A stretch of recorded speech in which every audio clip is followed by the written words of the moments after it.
ಇವತ್ತು ಮಾನ್ಯ ಮಾಜಿ ಪ್ರಧಾನಿಗಳು ನೆನ್ನೆ ಪ್ರೆಸ್ ಮೀಟ್ ಮಾಡಿ ಹೇಳಿದ್ದಾರೆ. ನಾನು ಅಂದ್ಕೊಂಡಿದ್ದೆ ಬಹುಶಃ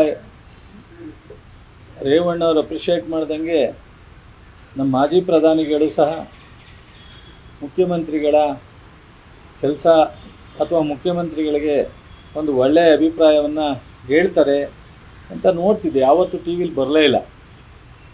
ರೇವಣ್ಣವರೆಲ್ಲೋ ಪಾಪ ನಮ್ಮ ಸಮಾಜದವರು ಒಬ್ಬರು ಆಗವ್ರೆ, ಭಾಳ ಖುಷಿ, ಒಳ್ಳೆಯದಾಗಲಿ, ಒಳ್ಳೆ ಕೆಲಸ ಮಾಡಲಿ ಈ ಒಂದು ಅವಧಿನಲ್ಲಿ ಅಂತ ಹೇಳಿದರು.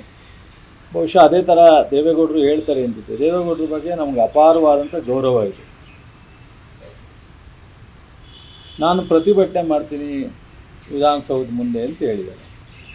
ಅದು ಯಾಕೋ ನೀಟ್ ಎಕ್ಸಾಮ್ನಲ್ಲಿ ಇಡೀ ರಾಷ್ಟ್ರದ ಮಕ್ಕಳೆಲ್ಲ ಅನ್ಯಾಯ ಆಯಿತು, ಎಷ್ಟೋ ಜನ ಆತ್ಮಹತ್ಯೆ ಮಾಡ್ಕೊಂಡ್ರು, ಒಂದು ದಿವಸನೂ ಮಾತಾಡಲೇ ಇಲ್ಲ ದೇವೇಗೌಡರು. ಅವರೇನು ರಾಜ್ಯಕ್ಕೆ ಸೀಮಿತವಾದ ನಾಯಕರಲ್ಲ, ರಾಷ್ಟ್ರದ ನಾಯಕರು, ಮಾಜಿ ಪ್ರಧಾನಿಗಳು. ಎಷ್ಟೋ ಜನ ಕಾಮೆಂಟ್ ಮಾಡಿದ್ರು, ನೀಟ್ ಎಕ್ಸಾಮು ಕೇಂದ್ರ ಸರ್ಕಾರದ ಜವಾಬ್ದಾರಿ, ಯಾಕೆ ಹಿಂಗೆ ಮಾಡಿದ್ರು ಅಂತ. ಒಂದು ದಿವಸನೂ ಒಂದು ಸ್ಟೇಟ್ಮೆಂಟು ಮಾಡಲಿಲ್ಲ. ಇವತ್ತು ದೇವೇಗೌಡರು ಸಾಹೇಬರು ಡಿ ಕೆ ಶಿವಕುಮಾರ್ ವಿರುದ್ಧ ಪ್ರತಿಭಟನೆ ಮಾಡೋಕ್ಕೆ ನಿಂತಿದ್ದಾರೆ. ದೇವನಹಳ್ಳಿ ಹತ್ರ ರೈತರು, ಇಡೀ ರಾಜ್ಯದ ರೈತರೆಲ್ಲ ಹೋರಾಟ ಮಾಡಿದ್ರು. ಅವತ್ತು ಇವರು ಹೋಗಲೇ ಇಲ್ಲ. ಅವತ್ತು ಹೋರಾಟ ಮಾಡಿದಾಗ ಸಿದ್ದರಾಮಯ್ಯನವರು ಮುಖ್ಯಮಂತ್ರಿಯಾಗಿ ಹೋರಾಟ ಮಾಡೋ ಪ್ಲೇಸ್ಗೆ ಹೋಗಿ ತೀರ್ಮಾನ ಮಾಡಲಿಲ್ಲ.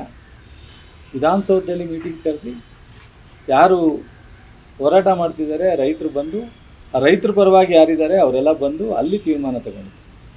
ಇವ್ರ ಮಗ ಮಾಜಿ ಮುಖ್ಯಮಂತ್ರಿ ಹೇಳ್ತಾರೆ ಪ್ರತಿಭಟನಾ ಸ್ಥಳಕ್ಕೆ ಕುಸ್ತಿ ಆಡಕ್ಕೆ ಕರೀತಾರೆ.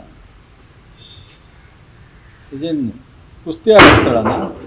ಮಾಜಿ ಮುಖ್ಯಮಂತ್ರಿ ಹಾಲಿ ಮುಖ್ಯಮಂತ್ರಿ ಕುಸ್ತಿ ಆಡಕ್ಕೆ ಹೋಗ್ಬೇಕಾಗಿರುತ್ತೆ.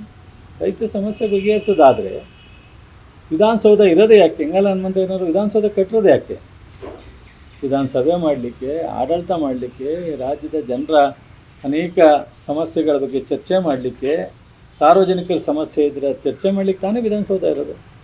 ವಿಧಾನಸೌಧದಲ್ಲಿ ಬಂದು ಇವರು ಮುಖ್ಯಮಂತ್ರಿ ಆದಾಗ ಯಾವುದು ಸಭೆ ಮಾಡಿಲ್ವಾ? ಇವರು ಎಷ್ಟು ಕಡೆ ರೈತರ ಸಮಸ್ಯೆಗೆ ಹೋಗಿದ್ರು? ಅದು ಯಾಕೆ ಡೆಲ್ಲಿನಲ್ಲಿ, ಹರಿಯಾಣ, ಪಂಜಾಬ್ನವರು ವರ್ಷಾನುಗಟ್ಟಲೆ ಸ್ಟ್ರೈಕ್ ಮಾಡಿದ್ರಲ್ಲ, ಅವತ್ತು ಯಾಕೆ ಮಾಜಿ ಪ್ರಧಾನಿಗಳು, ಇವರು ಮಾಜಿ ಮುಖ್ಯಮಂತ್ರಿಗಳು, ರೈತರ ಮಗ, ಮಣ್ಣಿನ ಮಕ್ಕಳು ಯಾಕೆ ಹೋಗಲಿಲ್ಲ? ಹೋಗ್ಬೋದಾಯ್ತಲ್ಲ. ಇವರು ಹರಿಯಾಣದಲ್ಲಿ ಪ್ರಧಾನಮಂತ್ರಿಗಳನ್ನ ಕರ್ಕೊಂಡು ಹೋಗ್ಬೋದಾಯ್ತಲ್ಲ, ಅಮಿತ್ ಶಾ ಕರ್ಕೊಂಡು ಹೋಗ್ಬೋದಾಯ್ತಲ್ಲ.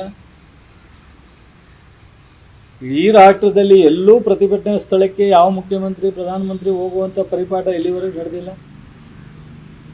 ಒಬ್ಬ ಮುಖ್ಯಮಂತ್ರಿಗಳು ಕರೆದ್ರೆ ನಾನು ಅಲ್ಲಿಗೆ ಬರಲ್ಲ, ಬರೋದಾದ್ರೆ ಇಲ್ಲಿಗೆ ಬರಲಿ, ಏನು ಅರ್ಥ? ಇವರಿಗೆ, ನಮ್ಮ ಅಶೋಕಿಗೆ ಅತ್ಯಂತ ನೋವಾಗಿದೆ. ನಾನೇನೋ ಒಂದು ಪದ ಉಪಯೋಗಿಸಿದಾಗ ಭಾಳ ಜನ ವಿರೋಧ ಮಾಡಿದ್ರು, ಇಂಥ ಪದ ಉಪಯೋಗಿಸ್ಬಾರ್ದಾಯ್ತಂತ. ನೋಡಿ, ಇವತ್ತು ಜನಕ್ಕೆ ಗೊತ್ತಾಗ್ತಾ ಇದೆ ಆ ಪದ ಉಪಯೋಗಿಸಿದ್ದು ಇವರು ಹೊಟ್ಟೆ ಉರಿಗೋಸ್ಕರನೇ ಸತ್ಯ ಅಂತ. ಇವತ್ತು